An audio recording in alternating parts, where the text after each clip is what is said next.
તારીખ 22 માર્ચ 2026ના રોજ સાંજે 4 વાગે વિસનગરમાં ટ્રાફિક જામ, સીએમના કાર્યક્રમથી વાહન ચાલકો પરેશાન, કાંસાથી પાલડી સુધી વાહનોની લાંબી કતારો। વિસનગરમાં આજે મુખ્યમંત્રી ભૂપેન્દ્ર પટેલના કાર્યક્રમ દરમિયાન ₹938 કરોડના વિકાસ કાર્યોનું લોકાર્પણ થયું હતું। જોકે આ કાર્યક્રમને કારણે શહેરના મુખ્ય માર્ગો પર ભારે ટ્રાફિક જામ સર્જાયો હતો, જેનાથી સામાન્ય જનતાને હાલાકી ભોગવવી પડી હતી।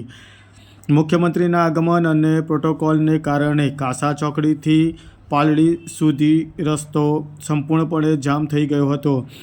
વાહનોની લાંબી કતારો લાગી હતી, જેના કારણે વાહન ચાલકો કલાકો સુધી ફસાયા હતા। ટ્રાફિક એટલો ગંભીર હતો કે ટુ વ્હીલર ચાલકોને પણ પસાર થવામાં મુશ્કેલી પડી હતી। આ ટ્રાફિક જામનું એક મુખ્ય કારણ રોડ પર ચાલી રહેલા કામગીરી પણ હતી। રસ્તા અને ભાગનું કામ ઓછું હોવાથી અવરજવર માટે એક જ સાઈડ ખુલ્લી હતી।